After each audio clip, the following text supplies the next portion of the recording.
Welcome to master mind of GK. एक बार फिर से आप लोग का स्वागत है मास्टर माइंड ऑफ जीके में। फ्रेंड्स, आज इस वीडियो में जीके जीएस का 60 अति महत्वपूर्ण प्रश्न को देखेंगे जो आपका बिहार पुलिस फायरमैन के साथ साथ तमाम प्रतियोगिता परीक्षा के लिए काफ़ी महत्वपूर्ण है, इसलिए पूरा प्रैक्टिस सेट आप लोग जरूर देखिएगा। चैनल पर पहली बार विजिट कर रहे हैं तो चैनल को सब्सक्राइब कर बेल आइकन को दबा दीजिएगा, ठीक है फ्रेंड्स।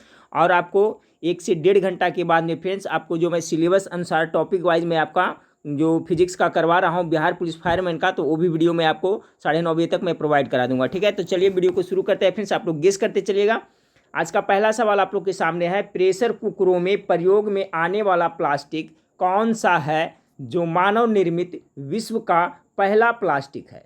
मानव निर्मित विश्व का पहला प्लास्टिक कौन है फ्रेंड्स जो प्रेशर कुकरों में प्रयोग आता है। पहला नंबर सवाल का राइट आंसर होगा फ्रेंड्स ऑप्शन नंबर डी। याद रखिएगा, बैकेलाइट उसका नाम है सॉरी उसका नाम क्या है, तो बैकेलाइट है। सवाल नंबर 2 को देखिए। सवाल नंबर 2 आपका है, किस गैस का प्रयोग गैस वेल्डिंग में किया जाता है। गेस करते चलिए 2 नंबर सवाल का करेक्ट आंसर क्या होगा।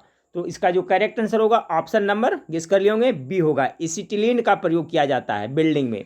सवाल नंबर 3 को देखिए फ्रेंड्स। सवाल नंबर 3 आपका है, टेटनस का कारण क्या है। ये टेटनस जो रोग होता है वो किसके कारण से होता है। तो 3 नंबर सवाल का बैक्टीरिया अर्थात जीवाणु के कारण होता है फ्रेंड्स। तो याद रखिए इसका जो राइट आंसर होगा ऑप्शन नंबर ए होगा। टेटनस किसके कारण से होता है फ्रेंड्स, तो आपका जीवाणु के कारण होता है। देखिए टेटनस एक संक्रामक रोग है, याद रखिएगा, ठीक है। संक्रामक रोग है, इससे मांसपेशियों में दर्द एवं ऐंठन पैदा होता है जो आपका जीवाणु के द्वारा होता है। और टेटनस है जो मुख्य रूप से आपका फ्रेंड्स तंत्रिका तंत्र पर प्रभाव डालता है, तो ये भी याद रखिएगा। चलिए सवाल नंबर 4 को देखिए। जीन किससे बना होता है, ठीक है। जीन किससे बना होता है, कुछ इसका गेस करिए। आनुवंशिक की जो इकाई होती है क्या होती है फ्रेंड्स, ये जीन होती है। याद रखिएगा, एक क्वेश्चन पूछा जाता है कि आनुवंशिक की इकाई क्या होती है, तो जीन होती है। ये जीन किससे बना होता है। 4 का राइट आंसर होगा फ्रेंड्स न्यूक्लिक एसिड से बना होता है। ऑप्शन नंबर 1 करेक्ट आंसर होगा। चलिए अच्छा सवाल है सभी।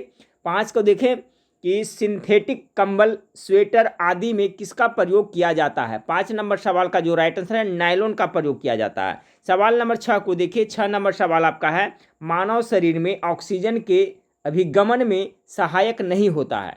कौन सा है जो मानव के शरीर में ऑक्सीजन के अभिगमन में सहायक नहीं होता है। 6 नंबर सवाल का राइट आंसर होगा फ्रेंड्स पेप्सिन है जो नहीं होता है। बाकी रक्त, फुफ्फुस और उत्तक होता है। देखिए ऐसे अगर जो पूछा जाए आपको कि मानव शरीर में ऑक्सीजन का परिवहन कौन करता है फ्रेंड्स, तो रक्त करता है, क्योंकि रक्त में हीमोग्लोबिन होता है, ठीक है। और हीमोग्लोबिन है जो 2 शब्दों से मिलकर के बना हुआ है फ्रेंड्स, एक हिम और एक ग्लोबिन। तो ग्लोबिन होता है जो क्या होता है, प्रोटीन होता है जो ऑक्सीजन से संयोग कर करके कर लेता है फ्रेंड्स और पूरे शरीर में पहुंचाता है। याद रखिएगा अगर पूछा जाए कि मानव शरीर में ऑक्सीजन का परिवहन किसके द्वारा होता है, तो रक्त के द्वारा ही होता है। तो 6 नंबर सवाल का right answer option number D हो जाएगा, ठीक है। चलिए सवाल नंबर 7 को देखते हैं। 7 नंबर सवाल है, मानव शरीर की दूसरी सबसे बड़ी ग्रंथि कौन है। 7 का करेक्ट आंसर क्या होगा। तो देखिए पहली सबसे बड़ी ग्रंथि अगर पूछा जाए तो क्या हो जाएगा, लीवर होगा। याद रखें लीवर को क्या कहते हैं हिंदी में, यकृत कहते हैं। मानव शरीर के सबसे बड़ी ग्रंथि को क्या कहते हैं हम लोग, लीवर यानी यकृत कहते हैं।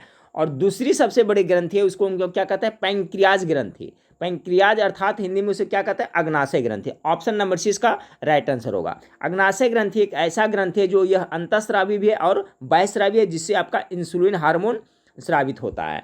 8 नंबर सवाल को देखिए कि दूध को पचाने वाला आवश्यक एंजाइम रेनिन मानव शरीर से कितने वर्ष की आयु तक विलुप्त हो जाती है। देखिए पहले भी मैं बता चुका हूँ फ्रेंड्स कि जो देखिए जो हमारे शरीर में दूध जो पचाता है फ्रेंड्स, उसका जो वो मुख्य रूप से कौन सा एंजाइम होता है, तो रेनिन होता है।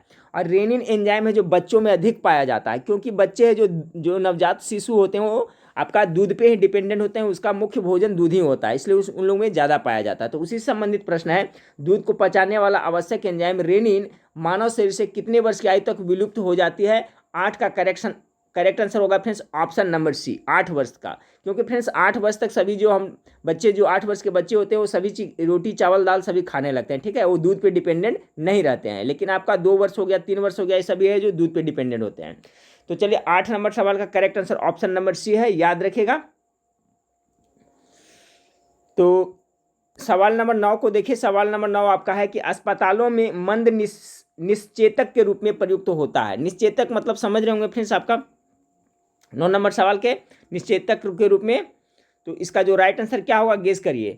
तो इसका जो राइट आंसर होगा फ्रेंड्स नाइट्रस ऑक्साइड हो जाएगा। देखिए अस्पतालों में मंद निश्चेतक के रूप में कर रहा है, ठीक है, मंद निश्चेतक के रूप में। तो इसको जो हंसाने वाली गैस है क्या उसका नाम है, नाइट्रस ऑक्साइड का प्रयोग होता है, ठीक है। तो ये 2 क्वेश्चन इससे बन रहा है, याद रखिएगा। हंसाने वाली गैस को क्या कहता है, तो नाइट्रस ऑक्साइड भी कहा जाता है फ्रेंड्स। और अस्पतालों में अगर जो मंद निश्चेतक के रूप में प्रयुक्त होता है तो यही नाइट्रस ऑक्साइड होता है। इसे हंसाने वाली गैस भी आपको कहा जाता है। तो 9 का जो राइट आंसर ऑप्शन नंबर आपका डी हो जाएगा, ठीक है। यहाँ पर ध्यान दीजिएगा, मंद निश्चेतक कहेगा तो।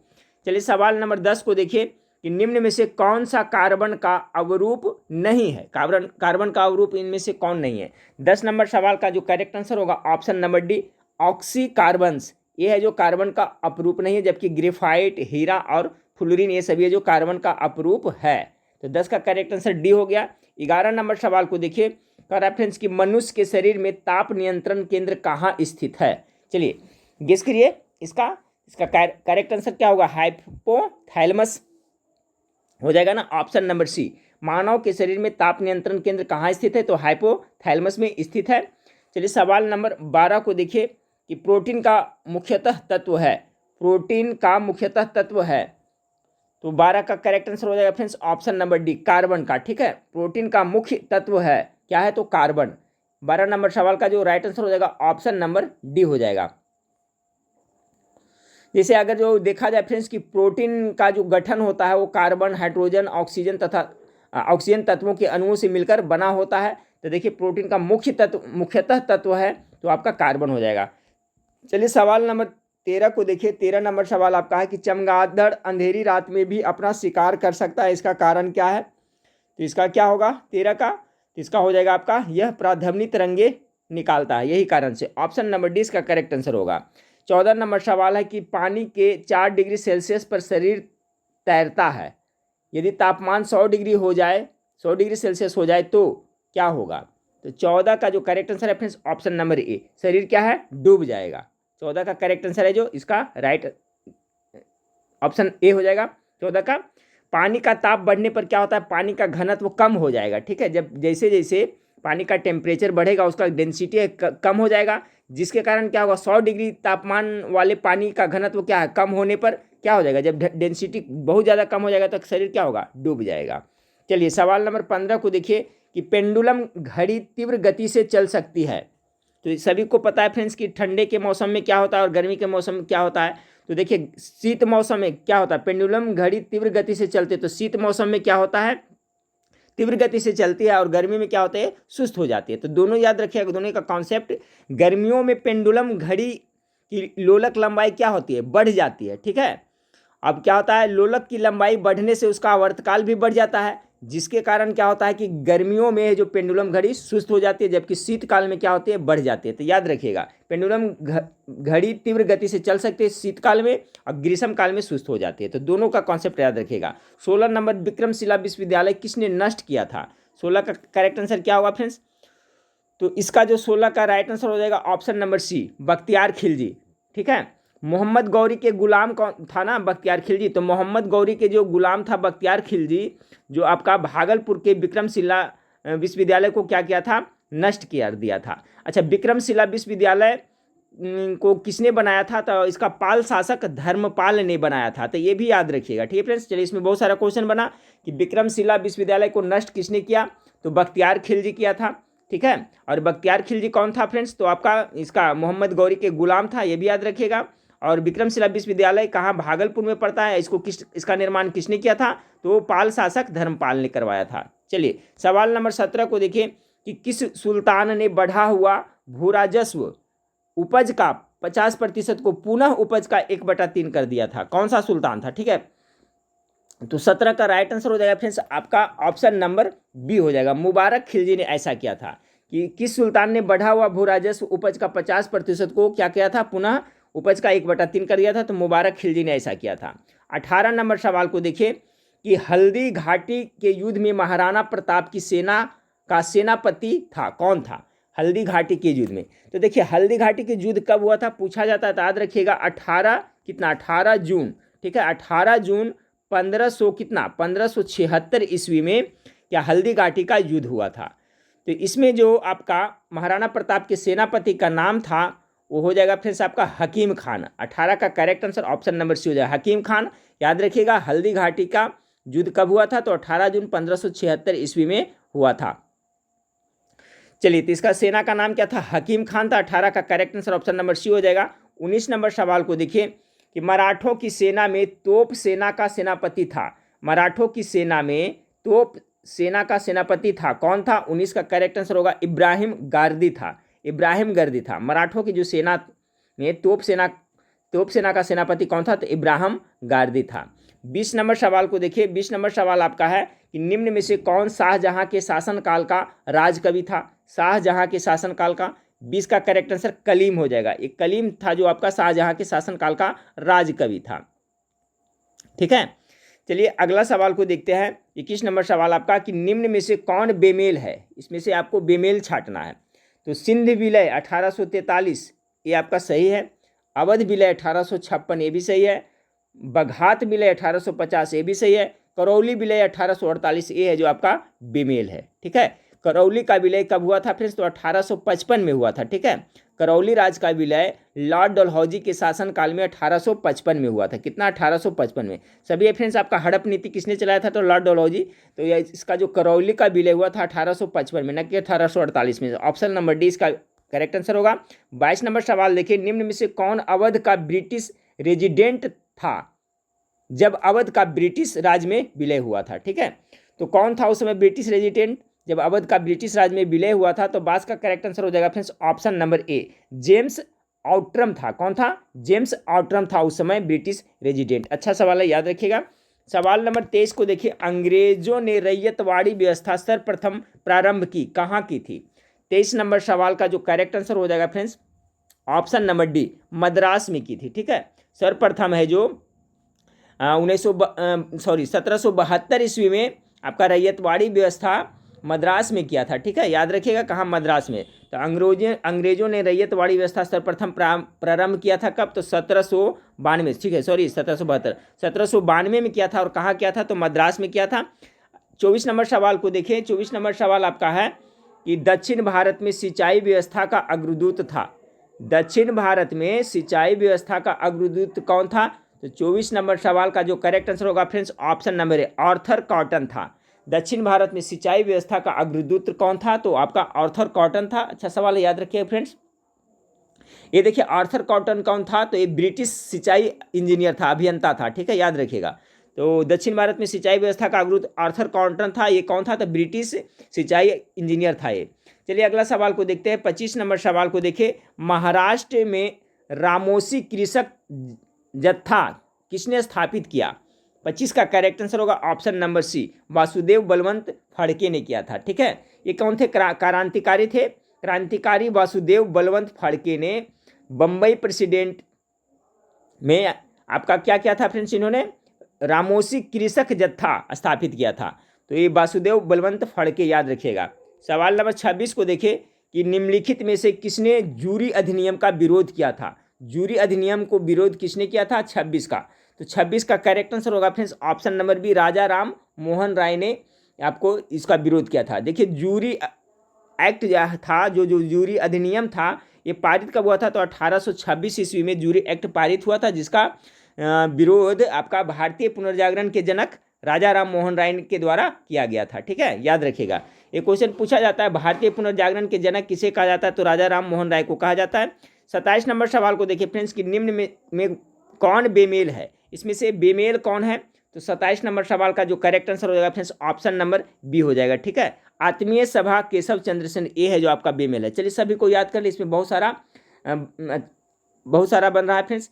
तो देखिए पहले देखते हैं शारदा एक्ट। तो शारदा एक्ट किससे संबंधित है, तो बाल विवाह प्रतिबंध से, ये आपका सही, याद रखिएगा, पूछा जाता है। राधा स्वामित्व सत्संग तुलसीराम से, ये सही है। सत्यशोधक समाज की स्थापना किसने किया था, ज्योतिबा फुले ने किया था फ्रेंड्स, याद रखिएगा। आपका आत्मीय सभा, तो आत्मीय सभा की स्थापना आपका राजा राम मोहन राय के द्वारा किया गया था। 1815 ईस्वी कोलकाता में किया गया था। बहुत इंपॉर्टेंट है, याद रखिएगा। ठीक है, तो कह रहा है फ्रेंड्स आपका इसमें कौन सा बेमेल है। इसका जो करेक्ट आंसर हो जाएगा आपका 27 नंबर सवाल का ऑप्शन नंबर बी हो जाएगा। आत्मीय सभा केशव चंद्र ने किया था, 1815 में राजा राम मोहन राय ने किया था। और राजा राम मोहन राय के द्वारा ही 1828 ईस्वी में ब्रह्म समाज की स्थापना आपको किया गया था। ठीक है फ्रेंड्स, तो चलिए अगला सवाल को देख लेते हैं। 28 नंबर सवाल आपका है कि काकोरी केस में अभियुक्त के बचाव हेतु किसकी अध्यक्षता में एक समिति का गठन किया गया था। चलिए सवाल नंबर 28 को तो देखिए, इस जो भी जहाँ भी इंपॉर्टेंट रहता है फ्रेंड्स डिस्क्राइब करने लायक, वहाँ मैं डिस्क्राइब करते जाता हूँ। तो जो मैं साइड से बोलता हूँ फ्रेंड्स वो भी इंपॉर्टेंट है। मैं पहले बार बहुत बार बता चुका हूँ फ्रेंड्स कि देखिए ऐसा नहीं कि जो मैं बता रहा हूँ जो क्वेश्चन दिया हुआ वही क्वेश्चन पूछा जाए। हो सकता है फ्रेंड्स जो साइड से बताते हैं उससे भी वही क्वेश्चन पूछा जाए, तो सभी पे ध्यान देते चलिएगा। अब देखिए कहता है काकोरी केस अभियुक्त। तो सबसे पहले हम लोग जानते हैं काकोरी कांड हुआ था कब फ्रेंड्स, तो ये हुआ था आपका 9 अगस्त। याद रखिएगा कितना, 9 अगस्त कितना 1925 ईस्वी में आपका काकोरी कांड क्या था फ्रेंड्स, ये रेल डकैती था। ठीक है, तो ये आपका कब हुआ था, तो 9 अगस्त 1925 को हुआ था। तो ये भी याद रखिएगा, पूछा जा सकता है। अब कह रहा है कि काकोरी केस में अभियुक्त के बचाव हेतु किसकी अध्यक्षता में एक समिति का गठन हुआ था। तो 28 का जो राइट आंसर होगा फ्रेंड्स ऑप्शन नंबर बी हो जाएगा। ठीक है, किसके, गोविंद बल्लभ पंत के अध्यक्षता में एक समिति का गठन हुआ था, याद रखिएगा। ठीक है, अगला सवाल लेते हैं 29 नंबर सवाल कि मद्रास में स्वदेशी आंदोलन का नेतृत्व किसने किया था। मद्रास में स्वदेशी आंदोलन का नेतृत्व किसने किया था। 29 का correct answer option number D होगा, चिदम्बरम पिल्ले ने। ठीक है, किसने, चिदम्बरम पिल्ले ने किया था। 30 नंबर, दक्षिण अफ्रीका के किस रेलवे स्टेशन पर गांधी को ट्रेन से धक्का देकर बाहर कर दिया गया था। सभी को पता है फ्रेंड्स। देखिए महात्मा गांधी है जो साउथ अफ्रीका कब गए थे फ्रेंड्स, तो गांधी जी है जो आपका साउथ अफ्रीका गए थे कितना, 1893 ईस्वी में गए थे। ठीक है, और 1915 ईस्वी में वो आपको भारत लौट गए थे। 1893 में गए थे फ्रेंड्स, और आपको 1915 में है जो आप यहाँ वो लौट गए थे, तो भी याद रखिएगा। तो वो कह रहा है कि दक्षिण अफ्रीका का कौन सा स्टेशन से उनको धक्का देकर बाहर कर दिया गया था। तो 30 का करेक्ट आंसर होगा option number B, Pietermaritzburg station से। दक्षिण अफ्रीका के किस रेलवे स्टेशन पर गांधी को ट्रेन से धक्का देकर बाहर कर दिया गया था। तो 30 का correct answer option number B होगा फ्रेंड्स। गांधी जी कब गए थे, तो 1893 में गए थे वहाँ फ्रेंड्स। आपका गांधी जी है जो 1893 में गए थे कहाँ, साउथ अफ्रीका। क्यों गए थे फ्रेंड्स, तो देखिए गांधी जी जो गए थे वो गुजरात का एक व्यापारी था। गुजरात के व्यापारी था, उसका नाम था सेठ अब्दुल्ला। ठीक है, याद रखिएगा, सेठ अब्दुल्ला। कौन, सेठ अब्दुल्ला का मुकदमा लड़ने के लिए वो दक्षिण अफ्रीका में गए थे। कब गए थे, तो 1893 ईस्वी में, याद रखिएगा। तो एक क्वेश्चन पूछा जाता है कि महात्मा गांधी 1893 में आखिर क्यों गए थे, तो वही गुजरात के जो व्यापारी था सेठ अब्दुल्ला, उसी के मुकदमा लड़ने के लिए गए थे। और वहाँ से फ्रेंड्स आपको वो 1915 ईस्वी में भारत लौटे थे, ये भी याद रखिएगा।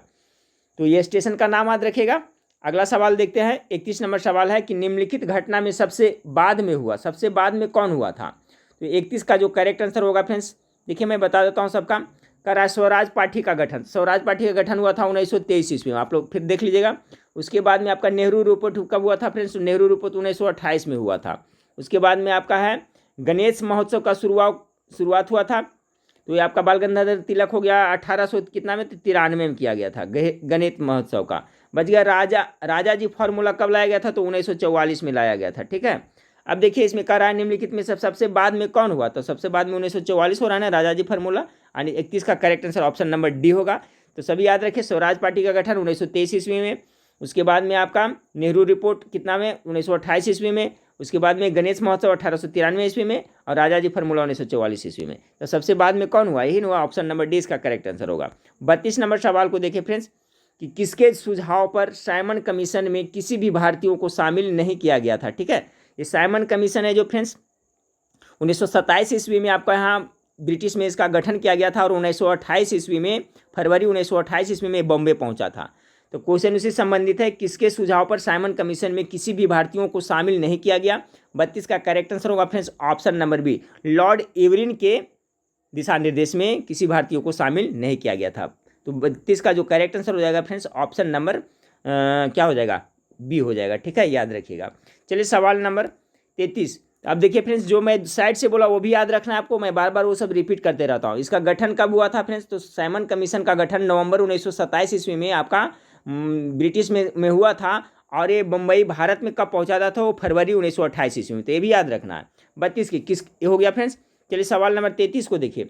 33 नंबर सवाल आपका है कि अखंडता शब्द को किस संविधान संशोधन के द्वारा प्रस्तावना में जोड़ा गया। 33 का तो देखिए, अखंडता के साथ साथ धर्मनिरपेक्ष, पथनिरपेक्ष, समाजवाद, 3 शब्द को जोड़ा गया था। तो ये 42वें संविधान संशोधन, कभी कभी पूछा जाता है फ्रेंड्स कि 42वें संविधान संशोधन कब हुआ था, तो 1976 में हुआ था। या तो देखिए क्वेश्चन इसको किस तरह से पूछा जा सकता है। तो पहले तो इसका आंसर देख ले, राइट आंसर 33 का डी होगा। अब देखिए इससे सवाल कैसे पूछा जा सकता है कि भारतीय संविधान के प्रस्तावना में समाजवाद, पथनिरपेक्ष और अखंडता को कब जोड़ा गया। तो कब जोड़ा गया फ्रेंड, तो क्या हो जाएगा 1976, क्योंकि 42वां संविधान संशोधन के तहत जोड़ा गया था और 42वां संविधान संशोधन 1976 में हुआ था। तो इस तरह से भी क्वेश्चन घुमा करके पूछा जा सकता है। 34 नंबर सवाल को देखिए। 34 नंबर सवाल आपका है, सर्वप्रथम किस राज्य में संपूर्ण रूप से पंचायती राज को लागू किया गया। 34 का जो करेक्ट आंसर होगा option number B, Andhra Pradesh में सर्वप्रथम। कब, तो 1959 ईस्वी में। याद रखें 1959 ईस्वी में संपूर्ण राज्य में एक साथ पंचायती राज लागू किया गया था। कहाँ, तो आपका आंध्र प्रदेश में, ठीक है। और सर्वप्रथम अगर जो देखा जाए फ्रेंड्स पंचायती राज के बारे में, तो सर्वप्रथम 2 अक्टूबर 1959 को राजस्थान के नागौर जिले में पंचायती राज का शुभारंभ हुआ था। तो देखिए फ्रेंड्स इसमें कंफ्यूज आप नहीं होइएगा। क्वेश्चन क्या कर रहा है देखिएगा, यहाँ कह रहा है सर्वप्रथम किस राज्य में संपूर्ण रूप से, ठीक है, ऐसा नहीं कि पंचायती राज सिर्फ कर रहा है। सर्वप्रथम किस राज्य में संपूर्ण रूप से पंचायती राज को लागू किया गया, तो अगर संपूर्ण रूप से कहेगा तो आंध्र प्रदेश में हो जाएगा फ्रेंड्स 1959 में। लेकिन अगर पूछा जाए कि सर्वप्रथम आपका पंचायती राज का शुभ आरंभ कहाँ से हुआ था, तो ये आपका 2 अक्टूबर 1959 ईस्वी को कहाँ हुआ था, तो राजस्थान के नागौर जिला से हुआ था। तो इसमें कंफ्यूज आपको नहीं होना है। तो इस पर विशेष ध्यान देना है कि संपूर्ण रूप से कहेगा तो आंध्र प्रदेश हो जाएगा, लेकिन शुरुआत प्रारंभ कहाँ से हुआ था, तो राजस्थान के नागौर जिला से। बहुत इंपॉर्टेंट है, इसका कॉन्सेप्ट क्लियर रखिएगा। 35 नंबर सवाल को देखिए फ्रेंड्स कि IR कोएल्हो विवाद का संबंध संविधान के किस अनुसूची से है। 35 का करेक्ट आंसर हो जाएगा ऑप्शन नंबर सी, 9वीं अनुसूची से है, ठीक है। चलिए अगला सवाल को देखते हैं कि बंधुआ मजदूरी उन्मूलन अधिनियम कब पारित किया गया था। 36 का करेक्ट आंसर हो जाएगा फ्रेंड्स आपका 1976 ईस्वी में ये पारित हुआ था, ठीक है। तो कह रहा है कि बंधुआ मजदूरी उन्मूलन अधिनियम कब पारित किया गया, तो 1976 ईस्वी में। और ये 25 अक्टूबर 1976 ईस्वी को क्या बंधुआ मजदूरी को पूर्णतः समाप्त कर दिया गया था, याद रखिएगा। तो ये आपका नियम बना था 1976 में, और 1976 में बंधुआ मजदूरी समाप्त हो गया। 37 नंबर, सर्वोच्च न्यायालय का गठन कब किया गया था। सर्वोच्च न्यायालय सुप्रीम कोर्ट के बारे में कह रहा है, तो 37 का क्या हो जाएगा फ्रेंड्स, सर्वोच्च न्यायालय का गठन आपका जनवरी 1950 में हुआ था ना। इसका राइट आंसर हो जाएगा फ्रेंड्स ऑप्शन नंबर डी हो जाएगा, ठीक है। 28 जनवरी 1950 को सर्वोच्च न्यायालय का उद्घाटन किया गया था, ठीक है फ्रेंड्स। इसका right answer option number D हो जाएगा 37 का। 38 नंबर है, संसदीय प्रणाली में गिलोटिन क्या है। जो संसदीय प्रणाली है जो कहाँ से लिया गया है, तो ब्रिटिश के संविधान से लिया गया है, ये भी याद रखिएगा, पूछा जाता है। तो संसदीय प्रणाली जो ब्रिटेन से लिया गया है में गिलोटिन क्या होता है। 38 का correct answer option number C होगा, बजट प्रस्ताव को बिना चर्चा के पास करना क्या कहलाता है, गिलोटिन कहलाता है। अच्छा सवाल है फ्रेंड्स, याद रखिए गिलोटिन क्या होता है। गिलोटिन यही होता है कि जो बजट प्रस्ताव होता है उस पर बिना चर्चा किए हुए, बिना डिस्कस किए हुए उसे जब पास कर दिया जाता है तो उसे गिलोटिन कहा जाता है। 38 का करेक्ट आंसर सी हो गया। 39 नंबर सवाल को देखिए, निम्न में से कौन संवैधानिक निकाय है।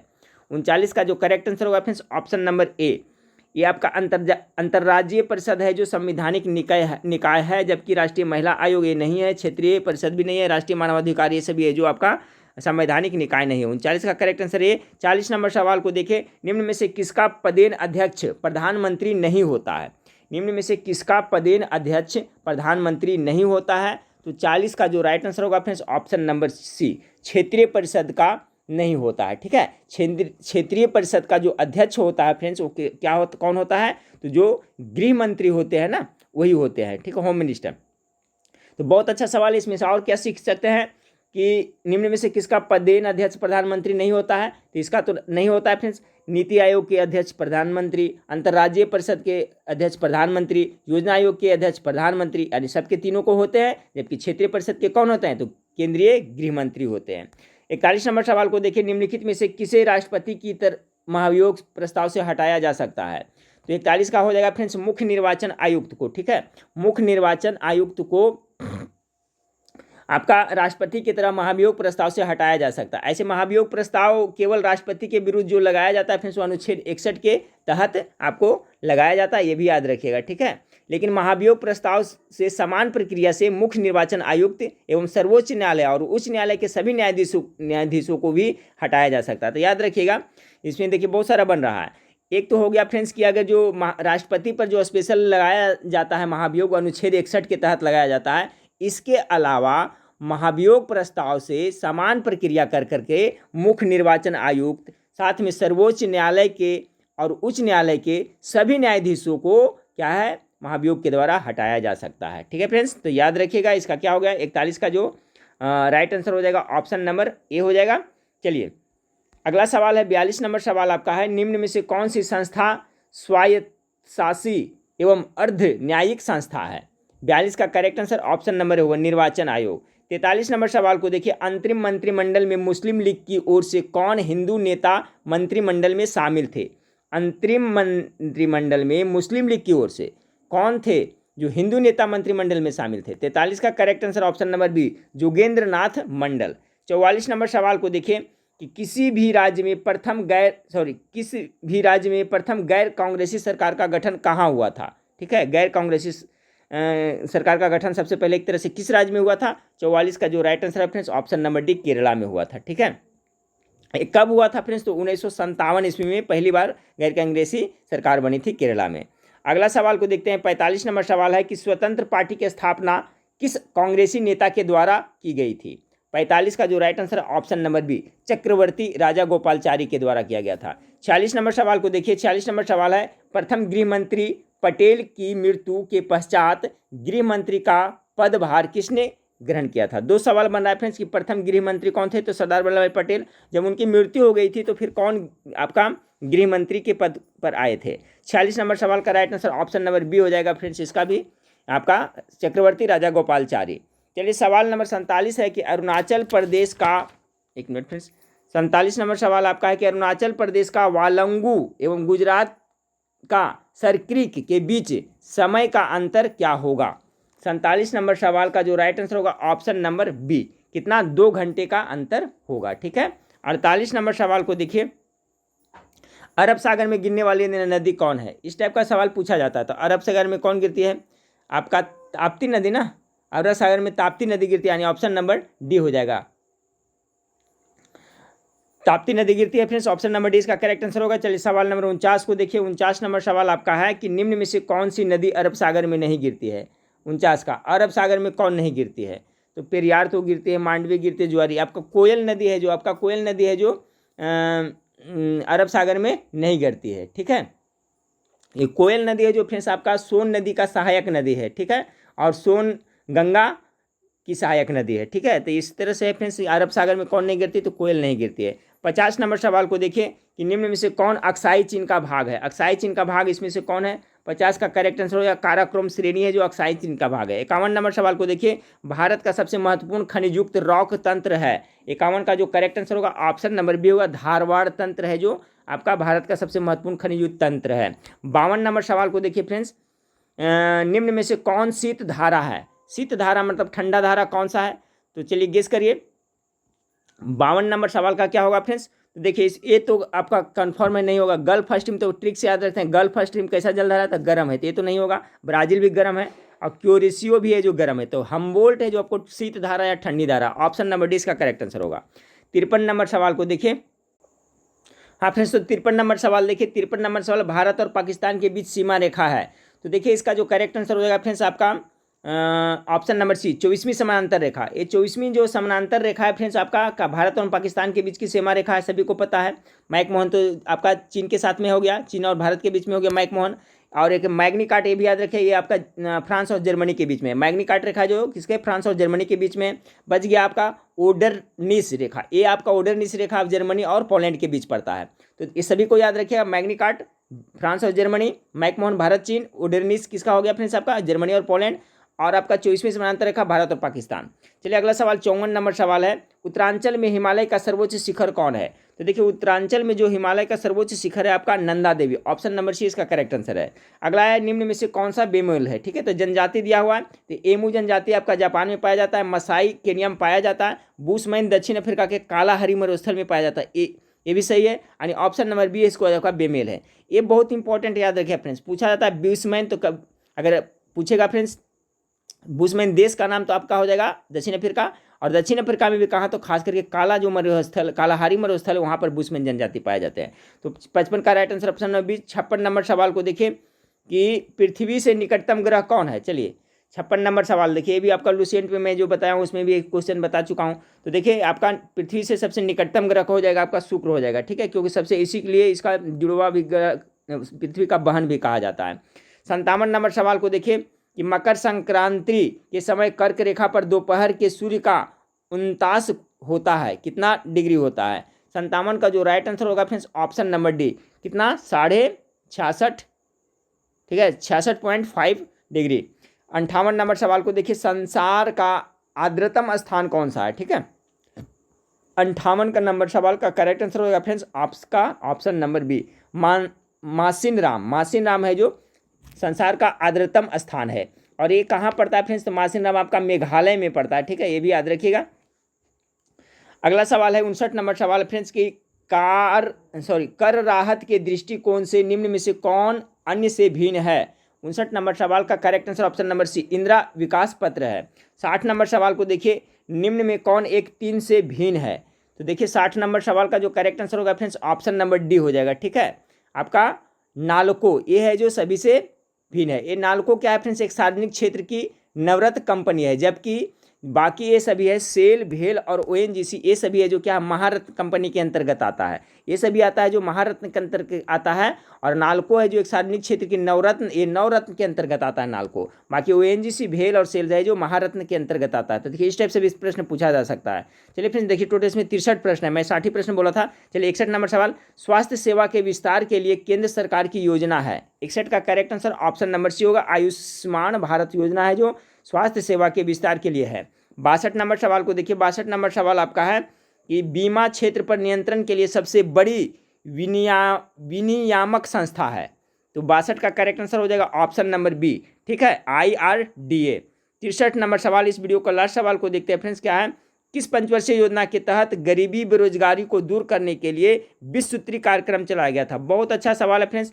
तो 20 सूत्री कार्यक्रम है जो कौन सी पंचवर्षीय योजना में चलाई गई थी, तो ये आपका 5वीं पंचवर्षीय योजना में चलाई गई थी, यानी कि ऑप्शन नंबर डी इसका जो है आपका करेक्ट आंसर हो जाएगा, ठीक है, ऑप्शन नंबर ए डी इसका करेक्ट आंसर हो जाएगा फ्रेंड्स, ठीक है, ऑप्शन नंबर डी। कौन सी, तो याद रखिएगा फ्रेंड्स 20 सूत्री कार्यक्रम की शुरुआत आपका 1975 ईस्वी में, कितना 1975 ईस्वी में 5वीं पंचवर्षीय योजना के समय में आपका हुआ था, ठीक है। इसका करेक्ट आंसर हो जाएगा ऑप्शन नंबर डी हो जाएगा 63 का, ठीक है फ्रेंड्स।